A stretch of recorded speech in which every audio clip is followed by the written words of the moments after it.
Deafness is a disease that damages people's sense of hearing, and until the 18th century, those who were affected were not part of the idea of normality, as without a spoken language they could not access to common forms of sociality. In that period, a very important person who helped the figure of the marker to emerge was the French abbot Charles Michel de Peu. He proposed a new method based on a manual science, therefore called it manualist. Among his followers, there is an American Protestant pastor, Thomas Gallaudet, who, after meeting Lepe, decides to import the method into his homeland, giving birth to the HASL, American Sign Language. It is thanks to this meeting that we have the similarity between the American Sign Language and the French one. Going forward in time, we can see how the attitude of exclusion of deaf people is perceived less. And thanks to the inclusion of languages course, not only for the deaf and dumb, but also for family members and for those who want to undertake the study of this language, but also to the formal recognition by some states as a minority language. More specifically, we can define sign language as a communication system conveyed through the visual managerial channel and used in the communities of the deaf and dumb. In order to better understand the characteristic of sign language, it is first necessary to know the deaf community in which it is used and its history. In every country of the world, we find a community of deaf people in which signs are used in the variety of different language. At this point, the question that obviously arises spontaneously is how it is possible to communicate with gestures. It is enough to start from the principle from William Stoker's theory, which provides the hypothesis that the progenitors of Homo sapiens use a primordial form of language through gestural communication. That is the same communication that is found in children, who in the early years of life develop a form of communication with parents through the use of gestures, grimaces, and vocalization. Then, as he grew up, the child broadens his vocabulary and the vocal mode takes over the gestural mode. But it does not disappear completely because the child continues to use both in a complementary way.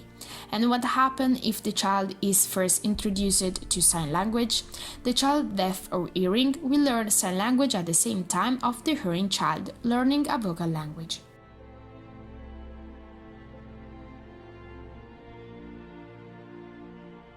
In the past, it was with family or institution that people came into contact with sign language. Hearing and deaf children, both to deaf parents, learned gestural communication without knowing that it was actually a language. Most deaf children with hearing parents were taken to an institution without knowing how to communicate in any way, not understanding what was going on.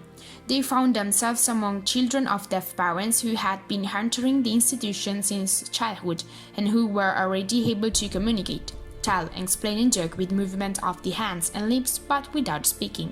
After a stay of more than 10 years, the students left the institute literate and capable of doing a job. For the first time they came into contact with the hearing community, more or less mastering two methods of communication. One that they use in the family or in circles for the deaf, and one they use at work and in the other context with the hearing. For this reason, the majority of deaf were unconsciously defined as bilingual. Today's deaf parents are aware that their children learn a language and know that it is a very important process for them. Despite the past, they are concerned that their children can also learn the first language as soon as possible in order to be able to express themselves clearly in the spoken language, to be able to read and write, as well as the fundamental requirement of being able to read lips. In any case, these children are led to be a bilingual education. In sign language, it is important to examine non-manual components, including the position of the body and shoulders, facial expression, the move articulation of the oral components, and the gaze of the markers. Each element contributes to the various aspects of the information to be conveyed. Facial expression and oral components play a central role in differentiating between each sign. Gestures are manifested in the articulatory flow and simultaneously involve the whole body. For this reason, it is possible to compare the marked visual gestural flow with the phonic acoustic flow of vocal languages.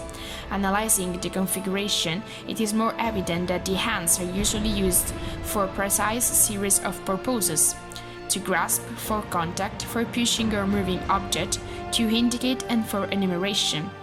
The dislocation in space from the point of view of grammatical and morphological distinction has a central role that is even more evident when taking into account the different verbal classes, which can be grouped into three classes: articulated on the body, articulated in neutral space on the basis of 2 points of articulation, and articulated in neutral space with one pivot point. In the history of human being, the invention of writing occurred many centuries after the birth of a form of oral communication. In addition, among the unwritten languages, there are various dialects used alongside the languages, thus occurring situation of bilingualisms. Therefore, when translating oral languages, one has to deal with the absence of writing. For this reason, deaf communities are looking for systems of a social writing that can give users the opportunity to transmit and receive information. Most deaf people live and work in contact with hearing people who have parents and hearing children, so the contact with other markers is limited, producing a discontinuity of marking. The profession of interpreter and translator of sign language was born recently, thanks to the emergence of the awareness of linguistic community. What is now called the profession of interpreter of deaf was once carried out by family members, such as children, brothers, sisters, or parents, who, although there were not markers, were able to understand and make themselves understood through the mode of visual managerial communication. This practice of translation therefore stems from a communicative need to facilitate the communication of the deaf with the hearing and the surrounding world.